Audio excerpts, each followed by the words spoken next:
Journal entry.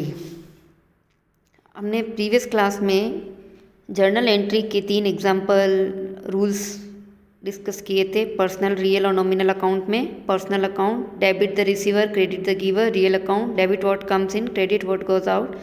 Nominal account, debit all the losses and credit all the gains and incomes. हम यहाँ पर कुछ example study कर रहे हैं। माल हमने वापस किया जो पहले हमने ख़रीदा था। Goods return to suppliers. क्या एंट्री होगी? यहाँ पर सप्लायर पर्सनल अकाउंट है, प्राप्त करने वाला है, debit the receiver. Supplier account debit, to goods जा रहा है, क्रेडिट करो, टू परचेज रिटर्न। नरेशन में लिखेंगे रिटर्न गुड्स टू सप्लायर्स। यहाँ इफेक्ट है। खाते की प्रकृति 2 तरह की, पर्सनल और रियल अकाउंट। लेखांकन समीकरण के अकाउंट के आधार पर दायित्व कम हुआ है और संपत्ति भी कम हुई है। यानी इक्वेशन दोनों तरफ इफेक्ट कर रही है। एक तरफ लायबिलिटी को कम कर रही है, दूसरी तरफ असेट्स को कम कर रही है। तो इस तरीके से हमारा लेखांकन समीकरण भी पूरा होता है। बिका माल वापस आया। एंट्री होगी sales return account debit to customer account. यहाँ पर 2 खाते हैं, व्यक्तिगत वस्तुगत। सेल्स रिटर्न वस्तुगत है, रियल अकाउंट है, कस्टमर अकाउंट व्यक्तिगत है। एक तरफ संपत्ति बढ़ी, दूसरी तरफ संपत्ति घटी है। असेट्स इंक्रीज हुई, सेल्स रिटर्न हुआ, गुड्स आया तो असेट्स बढ़ी, कस्टमर कम हुआ तो एक डेटर की असेट जो थी हमारी वो कम हुई, एक असेट कम हुई, एक असेट बढ़ी। इक्वेशन बैलेंस है। निजी प्रयोग के लिए रोकड़ निकाली। Drawing account debit to cash account. निजी प्रयोग के लिए माल खरीदा, drawing account debit to purchase account. माल चोरी चला गया, loss by theft account debit to purchase account. माल का नमूने के रूप में वितरण, selling expenses account debit to purchase account. देनदार दिवालिया हो गया, पूरी राशि प्राप्त नहीं हुई, cash account debit, bad debt account debit to debtor account. व्यापार में प्रशुल्क क्रय करने पर live stock account debit to cash account.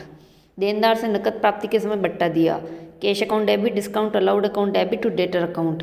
पुराना डूबत ऋण पुनः वसूल होने पर cash account debit to bad debt recovered account. Bank में नकद जमा कराने पर bank account debit to cash account. लेनदारों को नकद भुगतान करते समय बट्टा प्राप्त हुआ, creditor account debit to cash account to discount received account. Bank से रोकड़ निकालने पर cash account debit to bank account. Cheque payment करने पर creditors account debit to bank account. Bank द्वारा जमा राशि पर ब्याज देने पर bank account debit to interest account.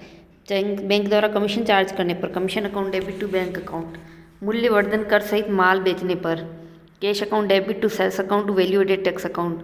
मूल्यवर्धन कर राशि सरकारी कोष में जमा कराने पर value added tax account debit to cash account. बीमा प्रीमियम चुकाने पर insurance premium account debit to cash account. माल अग्नि से नष्ट होने पर loss by fire account debit to purchase account. बीमा कंपनी द्वारा दावा स्वीकृत करने पर insurance company account debit to loss by fire account. बीमा कंपनी से राशि प्राप्त होने पर cash account debit to insurance company account. Bank ऋण प्राप्त किया, cash account debit to bank loan account. भवन पर मूल्यह्रास चार्ज किया, depreciation account debit to building account. पूंजी पर ब्याज लगाया, interest on capital account debit to capital account. व्यापारी द्वारा विनिमय विपत्र लिखने तथा देनदार द्वारा स्वीकृत कर व्यापारी को लौटाने पर bills receivable account debit to debtor account. किसी विनिमयकर्ता द्वारा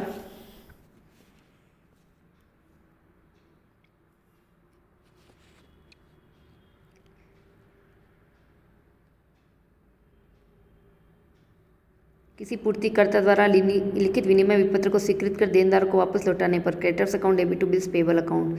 जब स्वामी द्वारा निजी माल को व्यापारिक माल बनाया जाए, stock account debit to capital account. रोकड़ी बट्टा काटकर चेक द्वारा बिक्री करने पर cash account debit, discount account debit to sales account. बेचा गया माल घटिया होने के कारण अतिरिक्त व्यापारिक बट्टे की जमा चिट्ठी भेजी, sales return account debit to customer account या डेटर अकाउंट।